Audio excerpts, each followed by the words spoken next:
আসসালামু আলাইকুম। তো আমার ফাইনালি আর কি ৭ মাস এইরকম এগুলোগা কুইতে। আর একটু মানুষের লগে কথাবার্তা হয়, আলোচনা হয়।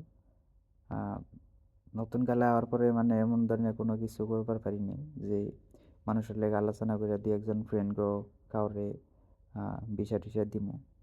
তবে ২-১ টা দালালে ফোন মারছে, কথা হইছে যে, "মানুষ-টানুষ আছে নাকি? তেলে আ আনো। আ আমি ভিসা দেই। তুমি মানুষ-টানুষ আছে নাকি তোমার চিনা জানা তাকে আনো।" আর যে ধরনের পয়সা চাইছে আমি ওই ধরনের কাম করুম না। আমি ডাইরেক্টলি কই দিছি, "যদি আমার দ্বারা সম্ভব হয়, আমি যদি কাউরে আইনে দেই, তাইলে একদম ফ্রিতে আইনে দিমু। আর যদি না হয়, তাইলে নাই।" তবে আমার মতন যারা আমার অবস্থার মানুষ যারা আছো, তোমরা আমার উপরে একটা বিশ্বাস রাখো আর আমার লগে অ্যাটাচে থাকো, কন্টাক্টে থাকো।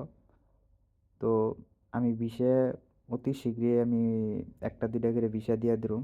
আর আমার ভিসা গুলা হবো মানে হাউস ড্রাইভারের হবো। হাউস ড্রাইভার তার মানে আ কফিল লগে আলোচনা সেই ধরনের ভিসা দিমু। তার মানে দালালি টাইপের না। আর দালাল-টালালরা যে ধরনের পয়সা-টয়সা নেয়, ওই ধরনের পয়সা নিম না আমি। আমি একটিও মানে পয়সা-টয়সা খাইয়া মানুষ আনুম না। আমার দ্বারা যদি সম্ভব হয় আমি জিরোতে, একদম 0 টাকাতে আনুম। আমি খালি আলোচনা কইরা দিমু। কাম-কাজ, স্ট্যাম্পিং, ফ্লাইট টিকেট, মেডিকেল এনে কইরা তোমার আহন লাগবো। তারপরে এমনি থেকে ভিসা ফ্রিতে এনে দিম। আর পরে যদি ও ফ্লাইটের টিকেটটাও মালিক ভালো হইলে পরে দেয়। তবে ফ্লাইটের টিকেটটা দিলেও আমি কইয়া নিয়ে দিমু। আর কোনো খরচা পানি ওই ধরনের হয় না। যেহেতু এখন আইছি দিশা পাই, মানুষের লগে ই করছি। যত পয়সা পাতি মানে খাওয়াটা দালালরাই খায়। তারপরে হে কাম হয়।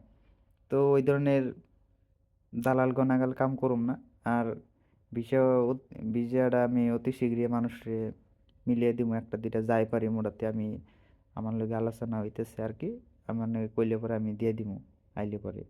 তো কারা কারা আইবার চাইতেছো আমার লগে অল্প একটু কন্টাক্টে থাইকো। ড্রাইভিং লাইসেন্সটা বানিয়ে রাখো ইন্ডিয়ার। আর পাসপোর্ট, ড্রাইভিংটা ভালো করে শিখো। তো এইহিনি কথা। ভালো থেকো সবাই।